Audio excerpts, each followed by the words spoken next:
Bonjour à tous et bienvenue dans Focus, merci d'être avec nous. Aujourd'hui nous avons le plaisir d'accueillir Ermanno Fegatili, bonjour. Bonjour. Alors vous êtes champion d'Europe 2011 des poids super plumes. Oui. Vous remettrez donc votre titre en jeu en février prochain en Italie, à Savigliano, mais ça on en parlera un petit peu plus tard. Tout d'abord, quel est votre parcours ?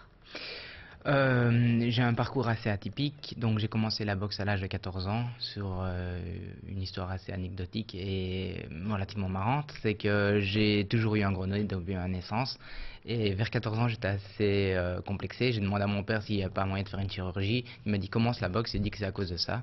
Depuis je l'ai écouté. C'est particulier. Et c'est particulier. Donc, mais la passion est venue et la passion est de venue suite. relativement vite. À 16 ans je faisais déjà de la compétition amateur et à 20 ans je montais élite. Alors la passion était là, le succès aussi. Assez rapidement, ça s'est très bien passé, puisque comme vous dites, à 20 ans, vous étiez déjà champion de Belgique. En amateur, j'ai fait toutes les années, toutes les saisons où j'ai été champion de Belgique. Et après 2 années élite, je suis devenu champion de Belgique également. Alors après, il a fallu concilier le sport et les études, et des études qui ont plutôt bien marché. Ben, ça a été assez difficile. Donc j'ai un master en économie appliquée de l'université de Liège, donc c'est HEC ULG. Et vous oui, travaillez au CHU actuellement. actuellement oui. Et durant le parcours universitaire, j'étais élite. Et il fallait combiner donc de nombreux entraînements. C'était tous les jours à ce moment-là, les entraînements? J'étais moins structuré qu'à présent, mais à l'époque déjà je m'entraînais tous les jours et même 2 fois par jour. Oui. Donc il faut tenir le rythme et ça s'est bien passé puisqu'il y a même eu des grades donc pendant ces études. Oui, et donc distinction à chaque année et la dernière année la plus grande distinction. Alors actuellement vous travaillez au CHU? Oui. Vous pouvez nous en dire un peu plus? Je travaille dans le service méthodologie de projet. Donc c'est un service qui, pour tous les projets relatifs aux soins de santé et à l'hospitalier, pour essayer donc d'améliorer la qualité des soins puisque c'est un objectif central pour le CHU. Alors ce titre de champion d'Europe, il faut le garder. Comment ça va se passer en février? Qui affrontez-vous? J'affronte Antonio Di Vitis, champion d'Italie, 23 victoires, 1 défaite, 1 nul. Quelqu'un de costaud qui frappe relativement fort. Et sa seule défaite, c'est vous? Oui, donc c'est bien ça, c'est encourageant. Hein. C'est encourageant, mais c'était un combat déjà très serré à l'époque. C'était pour l'Union européenne, donc ce n'est pas le championnat d'Europe, c'est un grade inférieur. Et c'était ici en Belgique, et c'était un combat serré, donc il va être très motivé pour sa revanche, mais je le suis tout autant. Alors, un titre comme ça, on imagine que ça demande beaucoup de sacrifices.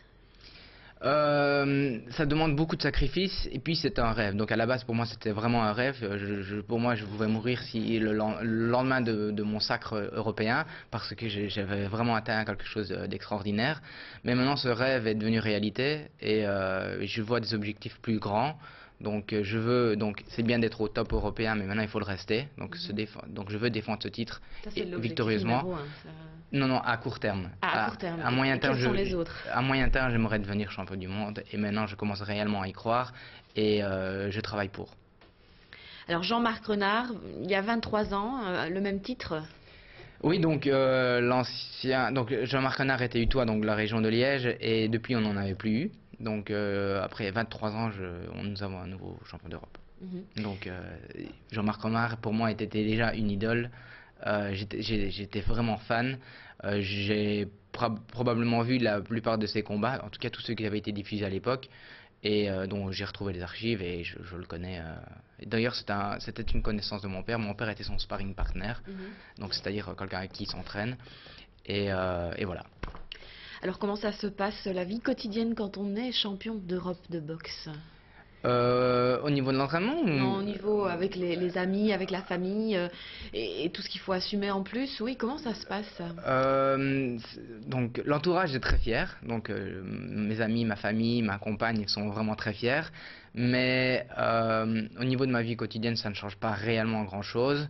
Je suis le même, je m'entraîne toujours comme avant, donc même plus qu'avant, mais plus sérieusement, mais dans ma vie de tous les jours, à part venir ici quelques petites presses supplémentaires, pas grand chose qui change, je continue à travailler, donc J'aurais été en Angleterre. D'ailleurs, en Angleterre, on m'avait proposé un contrat, rester là-bas, etc. Mais il fallait que j'y vive là-bas. Je n'étais pas disposé encore à changer mon mode de vie. Vous êtes attaché à Liège? Je suis sorésien, j'aime bien ma ville et oui, je suis attaché à Liège. Alors, donc ce titre qui sera remis en jeu, ce sera le 25 février prochain. Ce championnat sera retransmis donc sur la Rai Sport en direct. Pour ceux qui veulent le suivre, c'est possible.